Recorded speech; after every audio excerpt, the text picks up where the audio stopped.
Good evening from beautiful Bunurong country. We are broadcasting to you live on Radio Karam from the unceded lands of the Eastern Kulin Nation. As always, if you'd like to join the conversation this evening, please text us on 0493 213 831. We'd love to have you with us.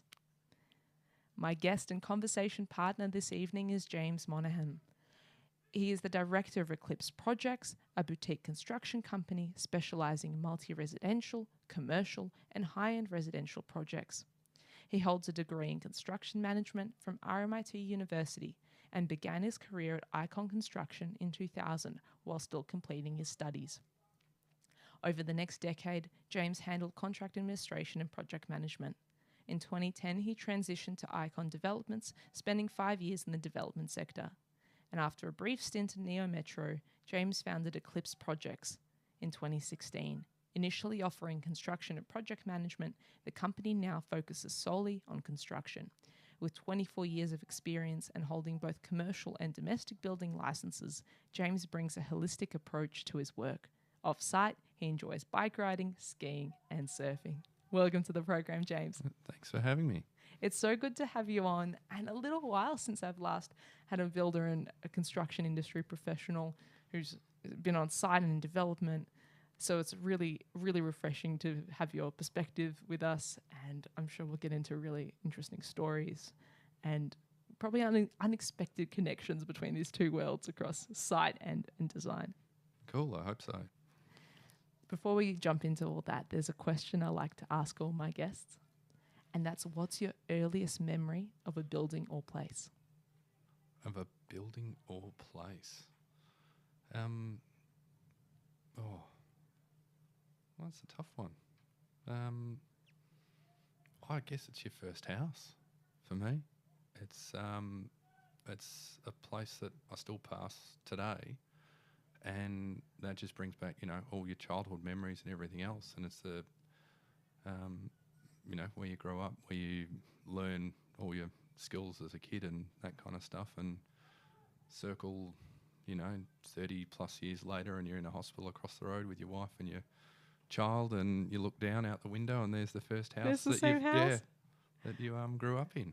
I find it really interesting that you answer that question with respect to the action and activity of being in that home and living in that home. Most people describe it to me, the style, what materials it was made out of, what colour it was. That doing is interesting for me. If I said, it's just a thing, then I'd describe the thing.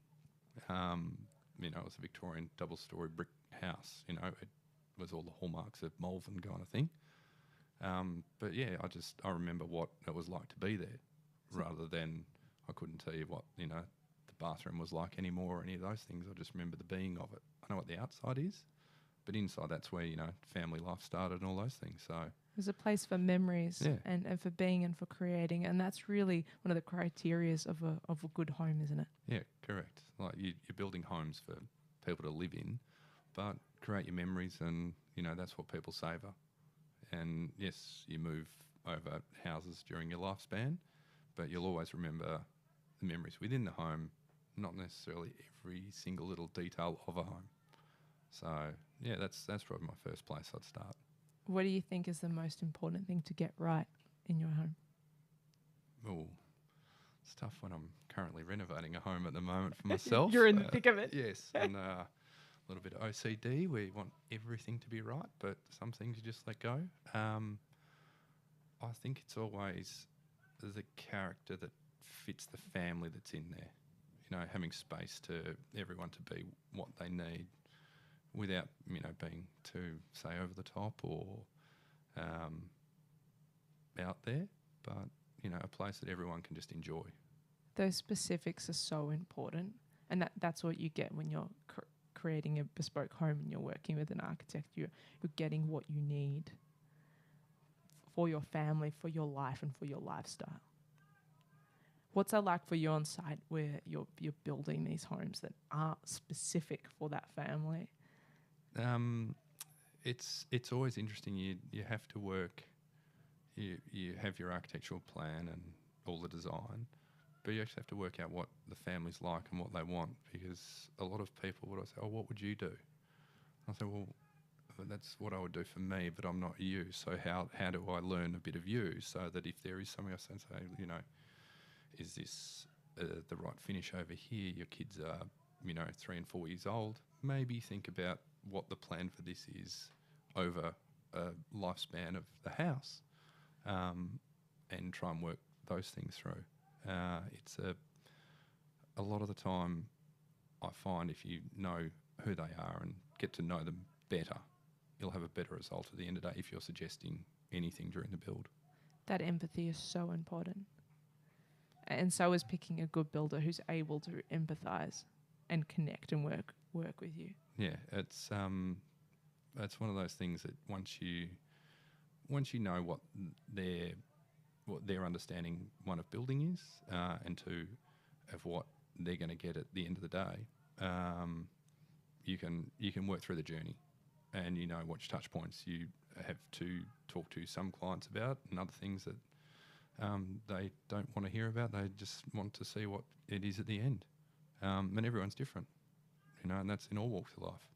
So yeah, that's always an interesting process. Sometimes it's a very quick process, and other times you might almost get to the end of a job and then you realise, oh, that's what they were like, because they were either highly involved or not too involved, and they might say, I didn't know how much I should or shouldn't do, because I've got an architect here and they're obviously, you know, driving the client side of the process for them, which does help us as well. How important is having that good working relationship? With the architect, or with all parties? With all parties, really, yeah, isn't it? It is the critical thing, that you need the relationship to work. You know, as it's an ebb and flow. There are hard days, there are soft days, there are, you know, days for joking around and that kind of stuff, as in, you know, seeing good results and that kind of stuff. But if you don't have the relationship there, I can imagine if you're in another workplace and you just don't like turning up to work, that's what it would be like. So, you know, I enjoy creating those relationships and always trying to get to the finish with a well-held rapport with each other, because for me, at the end of the day, the last job you do is the one that the client's talking about, you know, or, you know, 4 years down the track, if someone's talking to someone else while they're sitting in a house that you've built, who built it, that's where a lot of our, you know, referral and work comes from. Absolutely. I want to go back to the start of your professional journey and understand what spurred you on to construction management. I always just wanted to build stuff. It was sort of, you know, when you're at school and they say, oh, what career do you want to take? And I was just lucky. I said, I just want to build things.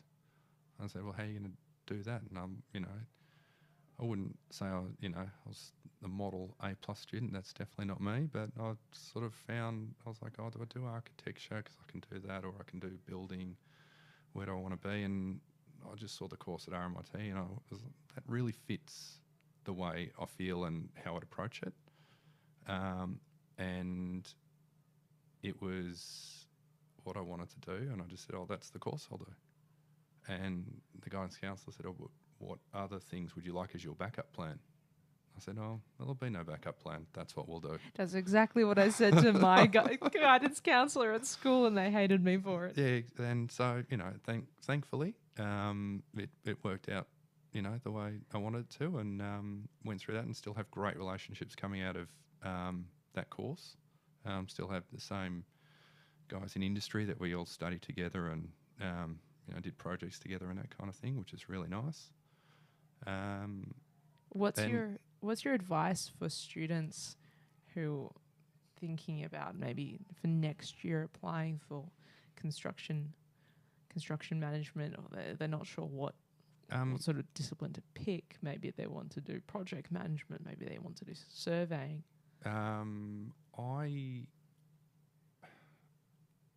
When I studied with the construction management, was a strict.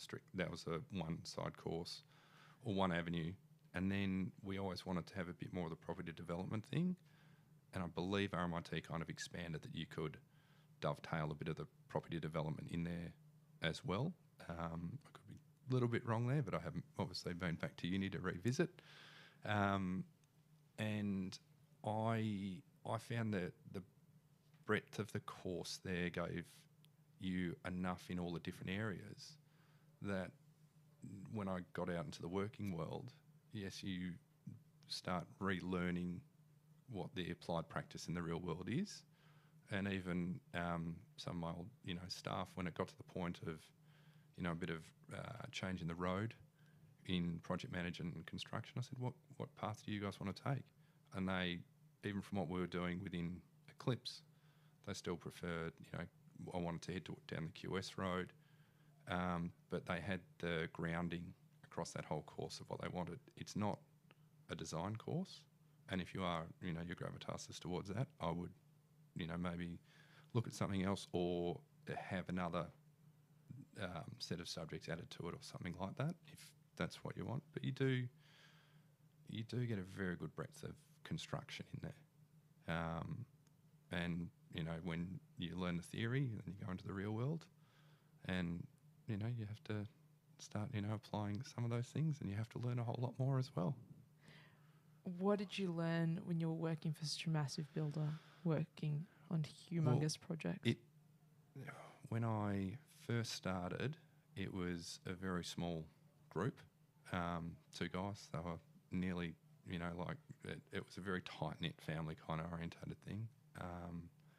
And most people, they don't know where they're starting a company, but I say, I was employee number 11, and I know who was just there in front of me and who was there behind me, and we all caught up, I know, just before Christmas, a lot of us, which was really nice. As it went from, we were doing warehouse conversions, apartment building in Richmond, then into apartment blocks. Within a few years, I'm building an 80-room hotel. Then you're, doing something else. You're doing you're finishing up doing 184 units in Sydney. It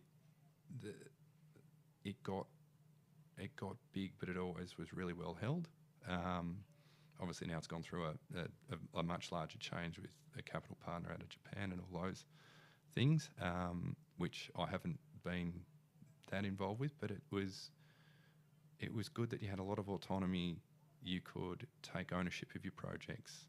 You worked with respect with everyone, and the exposure you had from cost control to programming to subcontractor management to dealing with your directors to dealing with the finance, across everything. You came out a very well-rounded individual if you, put your hand up and took more of your roles on. I've found that all of those traits that I learnt there, even though I run a smaller construction business, all those same traits are exactly the same things, just on a lot smaller scale. So it was a very good grounding in how to set up and run a business and have a very good culture in it as well. Yes. Which I think anywhere is probably, half the battle. It really is, say. Isn't it? Yeah. Especially in the construction industry that, some sites are working 6 days a week. Well-being is such a complicated issue.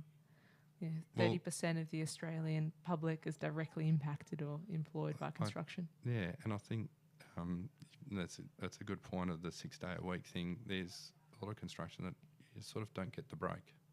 You get to, I would also say there's a couple of weeks at Christmas, the phone doesn't ring, and there's 4 days at Easter. But, outside of that, it doesn't stop. You have to keep turning up, fronting up and all those kind of things to make these buildings keep running. What do you wish people and collaborators, clients, or just listeners in general knew about that build a lifestyle or that build a life? It's very rewarding at the end of the day. I've got an 11-year-old daughter, or 11 in a week. I do enjoy when I pass buildings and slow down and point them out and say, oh, Dad had something to do with that. And, you get to actually leave your legacy around and do things that affect people in different ways. It's either a house or it's an apartment block or it's a business that's running out of a building that you built, and some of those interesting things where you got challenged and you produced something and it's in your mind, and you can go back and reminisce and just see that's still there, like 15, 20, 24 years later, I guess, from when I started. It is rewarding. It is, but it's one thing that you just have to keep learning. You have to keep progressing. Does Eclipse run 6 days a week at the moment? Well, I try to have worked a more of a family balanced life for myself in what I do. So I try to keep it to 5 days a week, but there is times where there is 6 days a week. That's extremely hard. And I personally, I don't see how that expectation can be placed on builders. The 6 days is when you can facilitate something that's good that assists you to make the next maybe even 2 months better for you in doing things. But when it's I would find that if it's a fixed guaranteed thing, it's too hard to maintain because you might as well be working 7 days a week. Yeah. Trying to pack one whole family day in 7. I don't know how responsive you'd be after a few years or 6 months or a few years of doing it. So important to remember that builders are people, with families, and it's funny, the builders, everyone starts. They say, "Oh, you start at 7. That's really early." It's like, well, most, a lot of people, if they look after their health and do all that, they wake up at 5. They go to a gym, then they'll turn up to site, work all day. I say, "Oh, they finish at 3:30." I'm like, well, the site might slow down at 3:30. A lot of them 4:35, and then you have your business side to do, unless you have a whole host of other people doing things as well. And sometimes that clock sort of it's how to stop it from blurring past too many hours. But that's a business problem. I think a lot of people. Do you have professional bodies that are trying to support their well-being in the construction industry or helping balance that at all? There is different bodies that do actively promote within the industry. Given from where I've gone corporate to a strict residential basis now, I read and read a lot of what the HIA put out there, just because I have good information that comes, and the master builders is there too, and there is a lot of that. I would say it's a little bit blokey, to use one of a better term, with the AEOK day, and they just focus around those times, but not a very consistent avenue all the time to do it. But I have noticed amongst my core group of subcontractors, everyone's a lot more mindful now of what taking the breaks are, and not just trying to keep working. And it's not even just work to make money, it's work because you actually have a family and a life and all the other things. Yes. That this is actually why we're doing this, ultimately. It's a really important point. Really important point. That builders are humans with families, with whole lives, and you can't just push them for that product or that final delivery that you want at the end. Yeah, it's the start and end of the job. They're always a very they can be testing and an interesting time sometimes, because everyone wants to get going, and there's a lot of boxes to tick, forms to fill out, things to actually get onto a site and get it started. And there's always a few curveballs thrown in there, because every site's different. And then finishing, a lot of people, they just want their house, and they just want to move in, or they get owner's fatigue, and they just, come on, hurry up, get it done. No, it's fine. Exactly. And the cardinal thing I always would say is when you move in too early, and they say, "Oh, we just have to do this," and you say, "Well, you'll have tradespeople coming in and doing a few things, although they're minor. you spend a lot more time managing your client to just get those things done and, leave and let them actually enjoy the space that they've got. Yes. Um, Trust your architect. Trust the process. Don't rush in there. correct. Stay Correct. strong at Yeah. the end. Stay strong. Yeah, and it's that thing, like a few more weeks, whilst it might hurt now, it makes it a lot better, in the long run. But yeah, and it's also nice when you do finally hand something over and, you get a call maybe 3 or 4 weeks later and they're like, oh, yeah, the end was hard, but God, we really like the place. It's really nice. We feel great. And then you sort of wonder, what next they're going to ask or that kind of thing. But yeah, some people just ring up and say thanks. Other people, I like it when they said, oh, we had so many people over and they all just loved everything that's here. And that's all we, sort of get back a lot of the time, because, yeah, it's not often you get invited back that many times. I just went to a house that we finished like 4 years ago, right in the peak of COVID, which was a whole nother joyous occasion for building. And it looks just like the day we finished it, because they look after the house. The landscape looks amazing that Bryn did there, and I just wandered around with the client, and he just asking a few things about this and that. And I'm like, this house is just spectacular. You really love it. What a dream. Yeah. What a dream client. Yeah.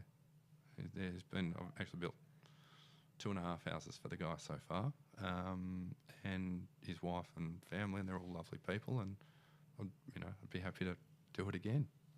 Can you describe the best client you've ever had? The best client I've ever had. Probably one of the guys that I would say at the start, he took a risk. He knew what my background was, and we started doing something small, and then we helped him on some apartment projects, and then the ultimate test is he's a very level of detail guy. He knows what he wanted. He's very finicky. He'd almost watch over your shoulder as you're building things, which is always stressful. It's stressful, and to say the least. But lovely guy. And then he said, I want you to build my apartment for me. I'm like, no problem. We're going to buy 2, put them together. We want 180-degree city views, all those things. And, and still we catch up, have coffee, do that. And it's, he still, every time I see him, he says, that apartment, the design was right.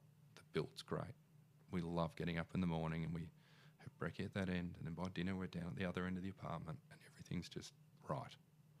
And he said, if I ever buy like the apartments, I think 5 levels above where he is, he said we'd literally do the same thing. Wow. Yeah. So he's been a very good client. And sounds like the perfect combination. Yeah, it's good design. It's all good builder, good site, good client. Yeah. And so finding the right design and knowing what's in there, so that usually your first choices is where you can start to make mistakes. So really understanding what's in front of you to get to the finish makes a really big difference, and it's that level of detail that I've had plans with very limited detail. I've had plans with so much detail that it blows your mind at how well thought out everything's been, laid out on drawings. Even a commercial job I did once, and the whole penthouse that was sitting on top of a building was drawn by hand. And this was in like 2006, I think. That's a rarity. Yeah. And I'd ring the architect and say, I'm just looking at sheet XYZ, blah, blah, blah. There's I'm like, wow, you have thought of absolutely everything. So, yeah, What does good design mean to you?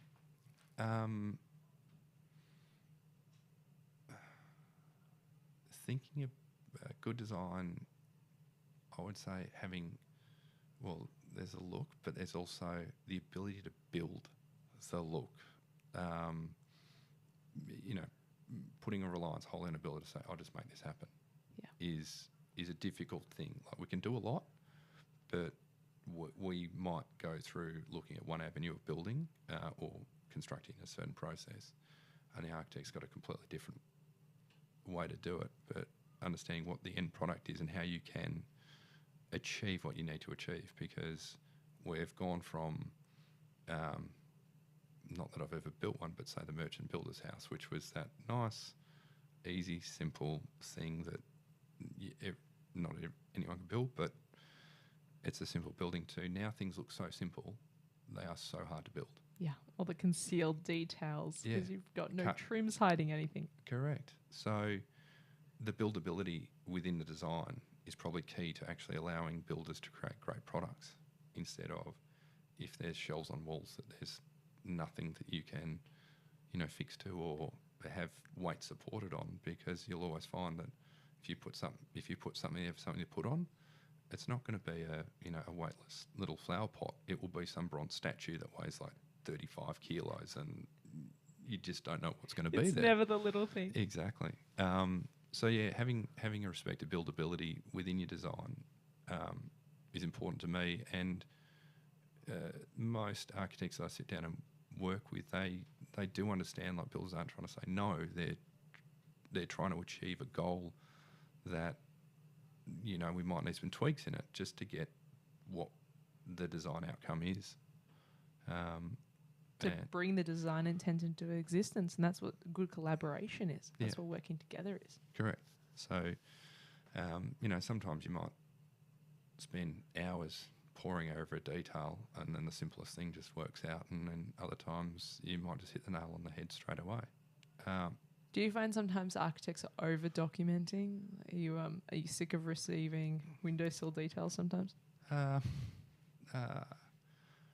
Only when the different windowsill is spec to the one that they've drawn. That's the one that can happen.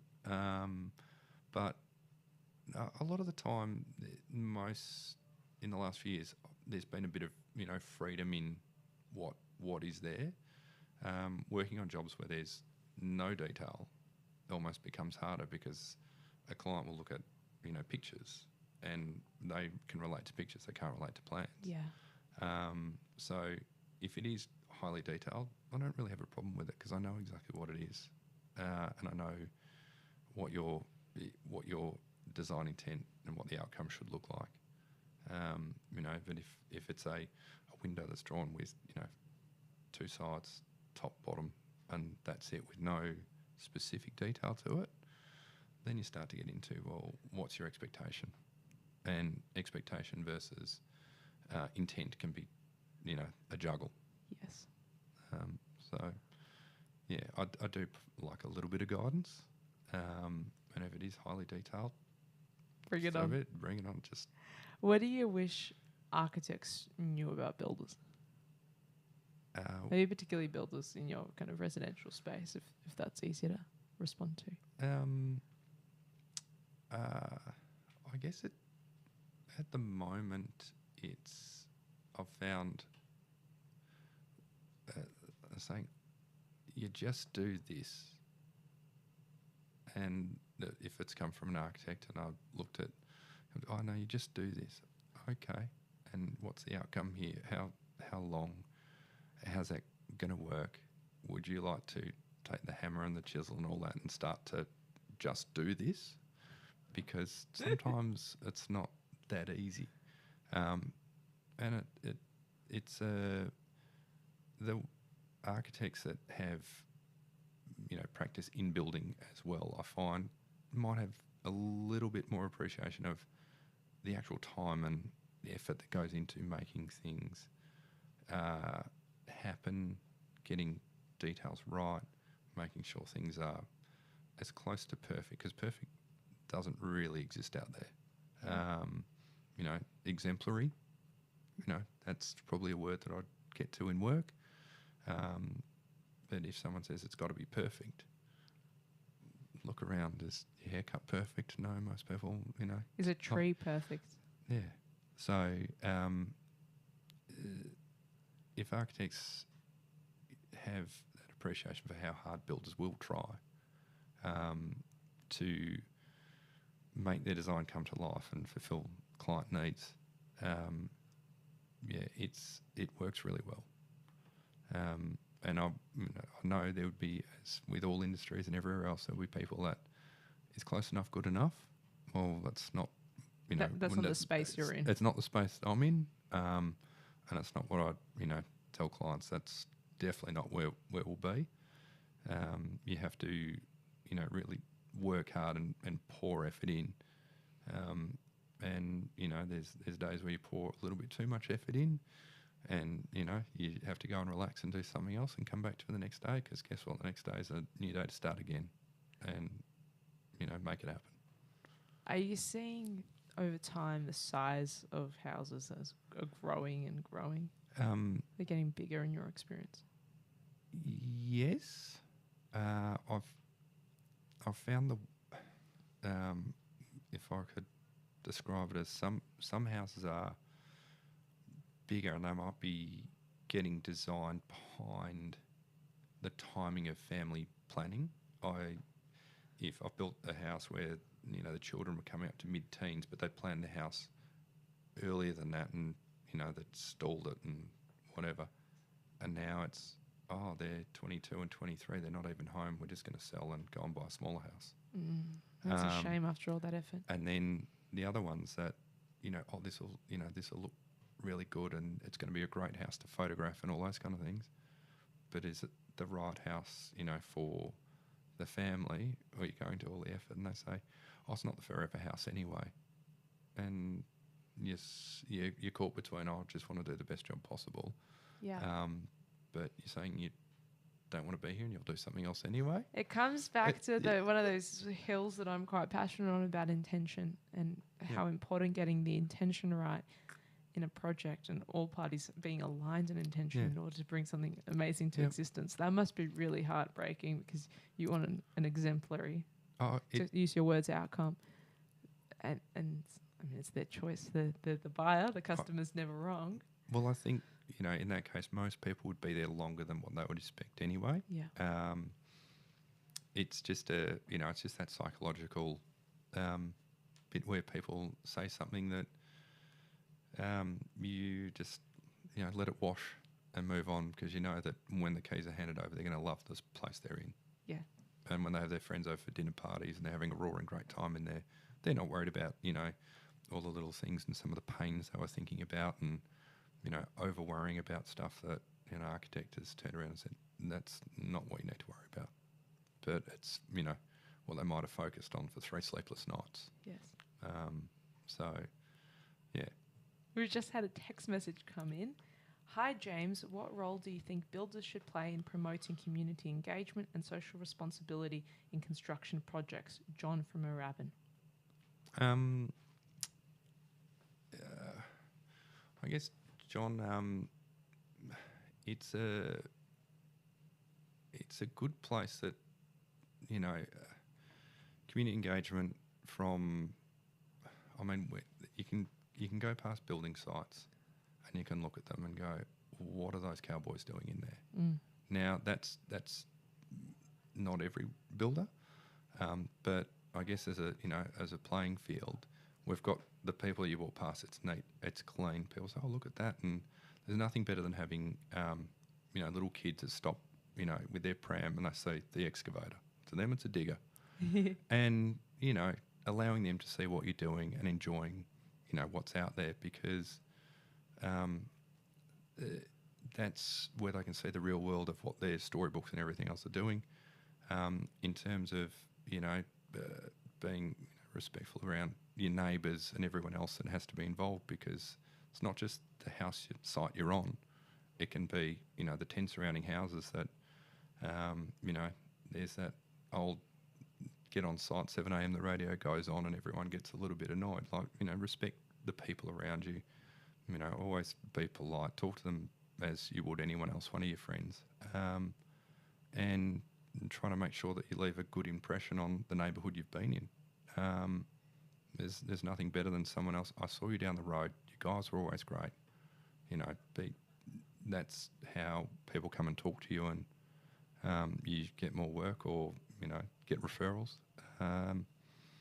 And then, if you're pushing back to the community, we've, done small sponsorships of other things that, make a difference in small ways. You can't do everything, but, keeping a good rapport within your community, and that space will change from which areas you're working in, how many jobs you've got going, and the different, stakeholders that are around that get affected.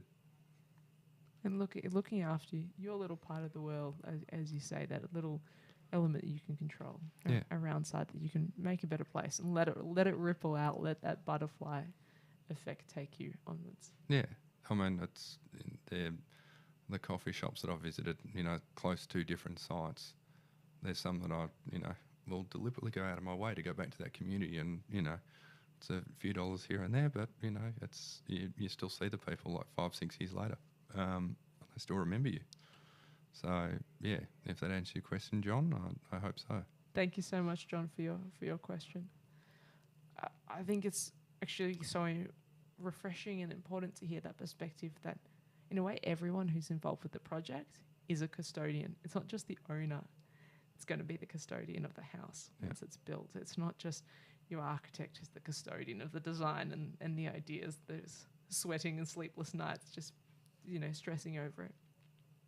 It's also you're the builder and your team of subcontractors that you're the custodians of that site. You hold the site while you're building. It's your site while you're bringing that building into existence. And it reverberates. It reverberates through the entire community. Yeah. Do you have a dream project? Yes, quietly to build my own from scratch, and there's parts of the vision in my head, but it's a ways off doing that. And yeah, I haven't quite worked out, what sort of spot down the track I'd like to settle in, I guess is one part of it. But yeah, to build, from scratch with my wife, she's an interior designer, so it's a bit of a symbiotic, relationship where we have produced really good jobs together. And yeah, it's down the track, but it's not something that's it would be for me. Yes. Or for us, I should say. It'll be your place. Yeah. How much has she taught you about appreciating design? How much has come from your professional relationships, and how much has come from that personal collaboration? There's a fair bit of pushing myself harder to achieve sometimes things that I didn't think were possible, but you get there and it's like, wow, it did come off, and get the little elbow in the ribs. It's like, see, I told you could do it. Like, yeah, well, the 4,000 conversations to get there were fun too. It's understanding that going through or actually being able to watch a designer go through her own jobs and sit there and do it in detail, and occasionally come out and say, oh, what do you think about this kind of thing here? And I'll sort of say, is it the design or the buildability? Which bit do you want to get into? Because I don't want to sort of say pollute the design. I'd rather let that be its own ebb and flow, and all the choices get made there, and then get the courage of create that and bring it to life. But how sometimes designers get their focus on the outcome, the choices, but also getting the history of why the choices were made. So one designer might do one thing and another designer will do completely different. But watching that process happen, as on the side, at the other side of the office, so to speak, it's been rewarding. When we've done our own projects, we've a lot of the time it's pretty hard, it's pretty fast, and pushing some of those design choices along. It's interesting that the carriage of her innately designing in the back of her mind what the next look might be, automatically just it gets sort of, I guess, a little bit forced. but considered and, drawn and brought to life. I do enjoy it. That's awesome. What's the best lesson you've learned on site?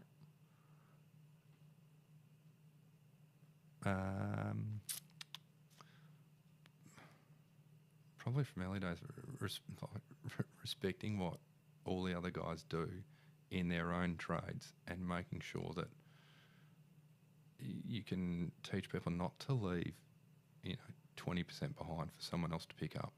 Like, make sure when you do your job, do it to the best of your ability, get it done. If there's something that you're unsure about, always ask a question or put your hand up, or convey what you've produced and what it is, so that the next guy can pick it up and carry on with, or the next trade when they're, laying, the tile over the heated floor, over the, the screeds and all the other bits and pieces, that they're fully aware of what's there. And that communication skill set. That's probably the biggest lesson of how to talk to people, because the way you talk to people will generally get them to bring out more of them, more of their skill set, and ultimately, like, it's a lot better place to work. It's just exactly as we started this conversation, all about that connection, all about that human element, especially when there's so much of people truly working. Yeah. So you don't push a magic button and suddenly get a house. No, you don't. And there is that.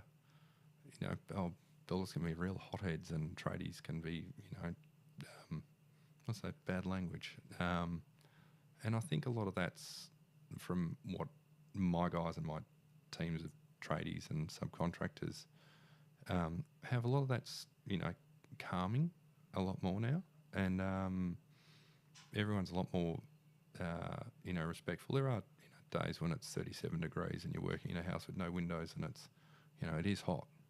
But you have to realise, hey, it's okay. Everyone's hot. Just, if you need 5 more minutes, just take it. It's okay. What's the one thing that you did differently when you started your own business, when you started Clips Projects? What was a thing that you said to yourself, I'm going to flip this on its head?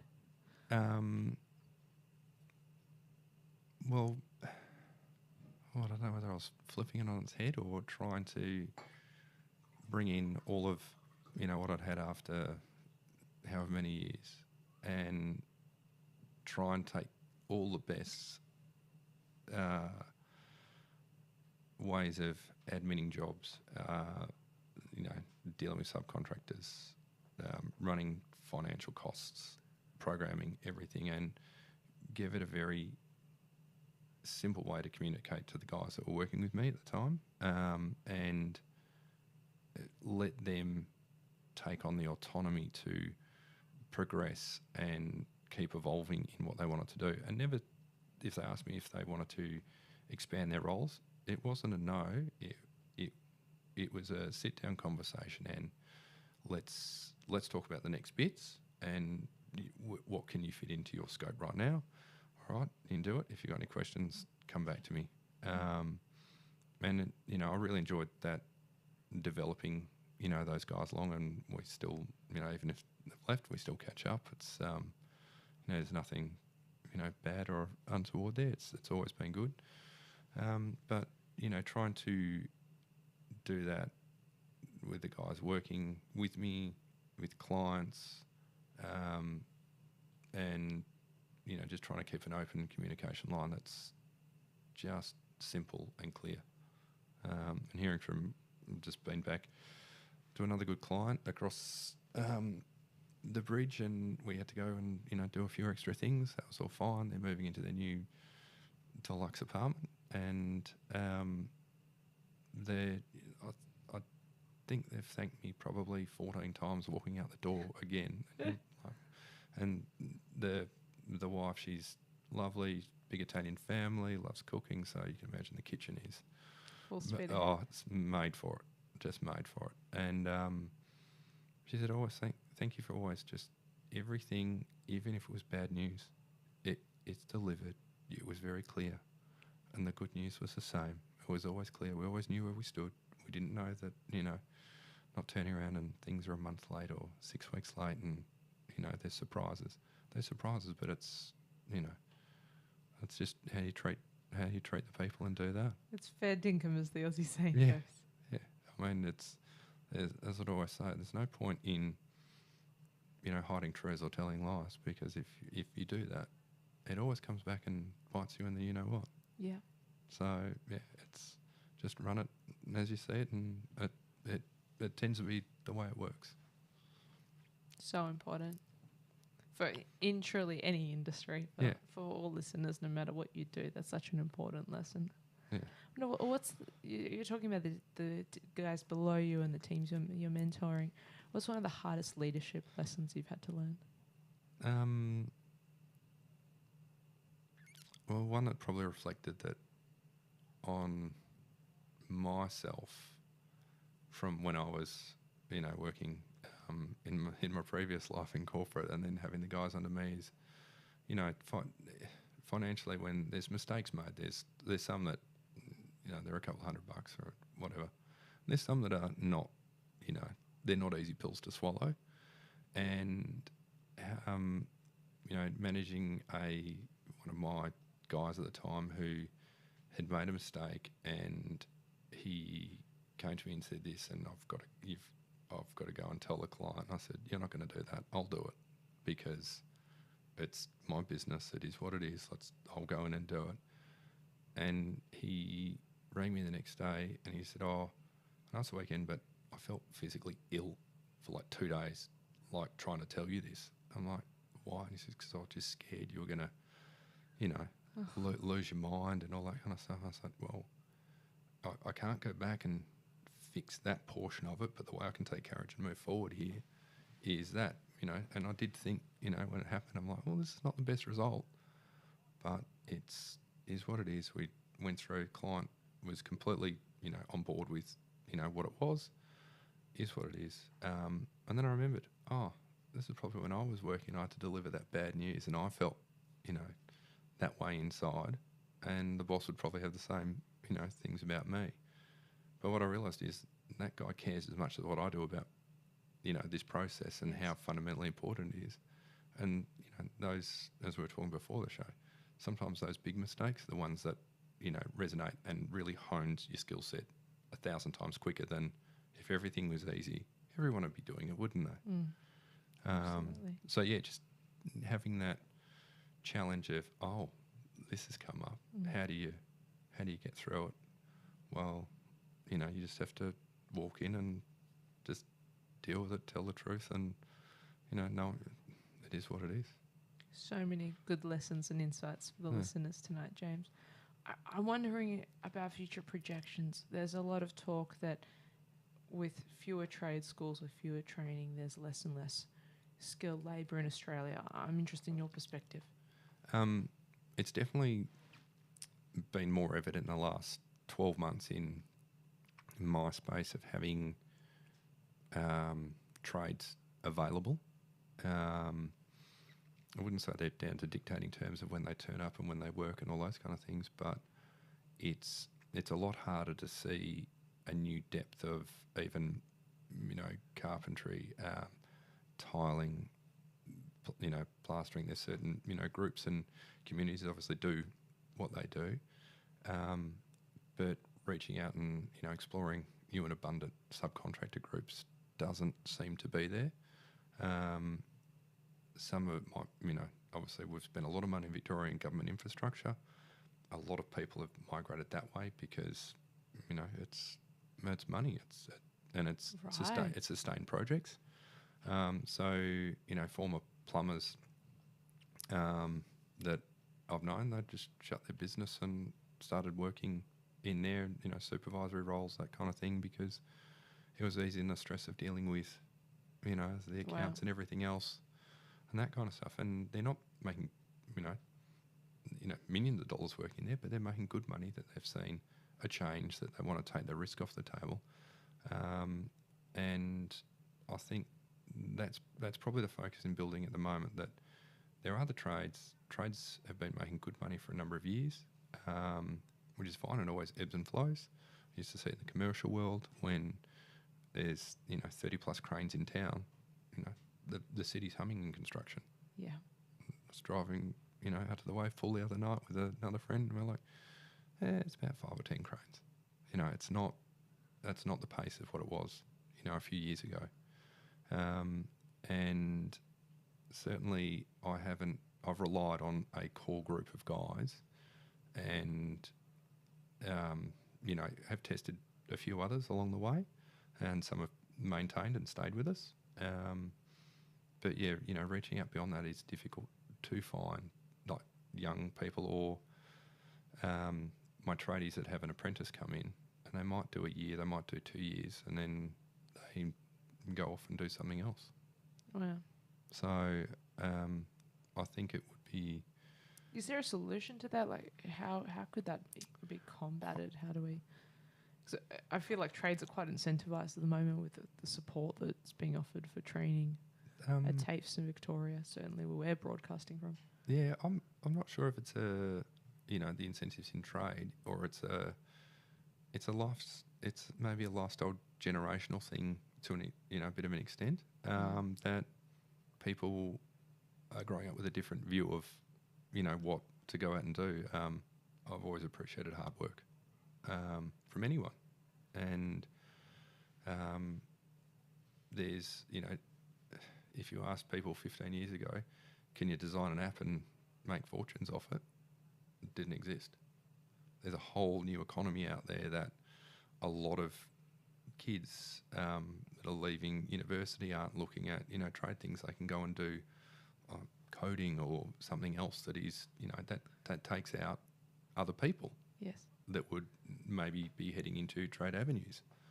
So I don't know if there's a solution. Or do you think the 3D printer builders will take off in our lifetime, in our career spans? Well, it's always been an interesting thing that you've had, pod builders and prefab builders. There's parts of what is out there that it is really, really suitable for. The space we're in, it's hands and craft and craft on site. Yeah.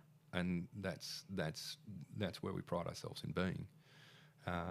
But I can see I've got friends that are starting prefab housing business in modules and all that kind of thing, because that's they believe in that avenue as well. And everything can be within factory confines to a large extent, and there's a very small window that they're on site setting the building up and doing that, and then finishing the exterior hardscapes and things around it. And maybe you only have to go to one place to do that work. You don't necessarily have to drive to a job, let's say in Carrum, and then you go into Brighton, and then Reservoir, and then you're in Werribee, and every day is a different place you're going to. So yeah, I wouldn't have a solution to it. Yeah. That's just it has been an interesting discussion with trades at the moment as to how do you actually find the right people again to grow and bring through your business. And one of the biggest shift recently we've seen on site is with engineered stone and the regulation that's come in. How's the experience been on site? Has there been any trepidation, or really it's just like any other material? I think the stone is an interesting one that I will phase it out.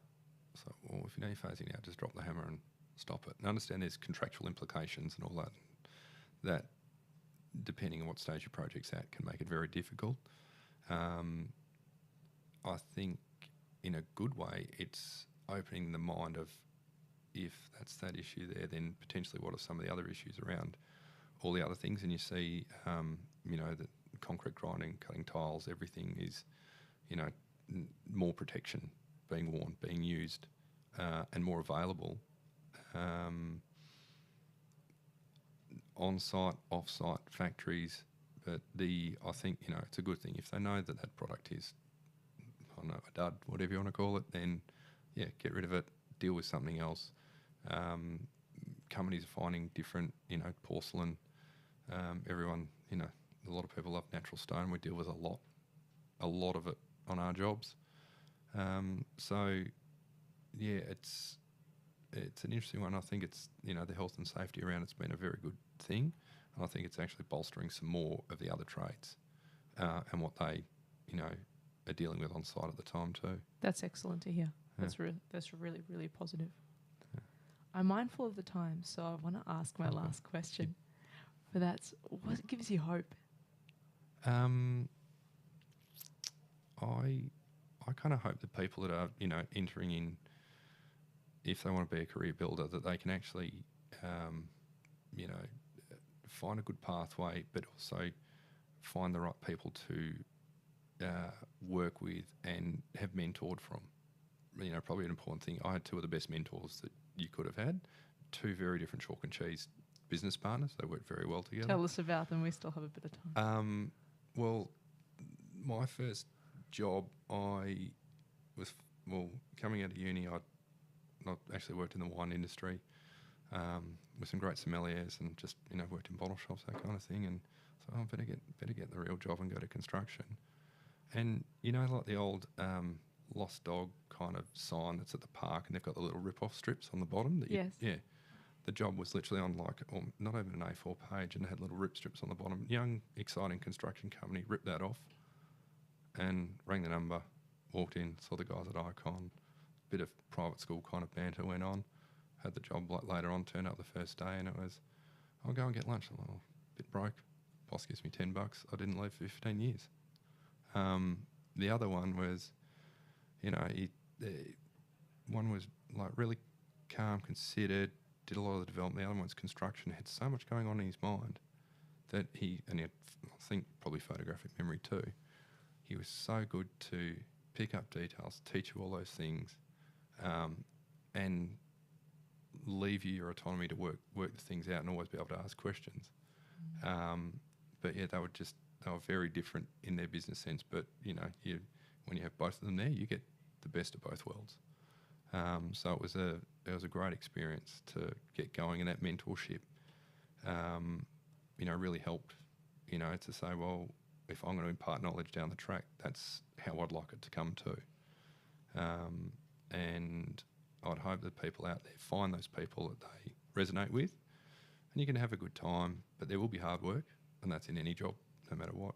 But if you enjoy what you're doing, then, that fulfill all of that, because, I wouldn't know what else I'd do, because I love building things, and no matter how, hard or pained at times you might be in a job, once all the dust settles, I'll still drive around and look at these buildings you create and go, wow, I really enjoy this. Yeah. So much good advice tonight. So many lessons and mentoring moments that you've passed on to us and the listeners. Thank you so much for joining me on the program, James. You're welcome. Thank you. Thanks for joining me for another evening of radio architecture with Ilana Razbash. This live show was broadcast and recorded in the Radio Karim studio on Bunurong Country. You can replay the show wherever you get your podcasts. Thanks for tuning in and supporting community radio. Take care.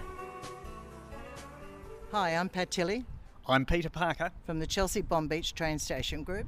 And you're listening to Radio Karim.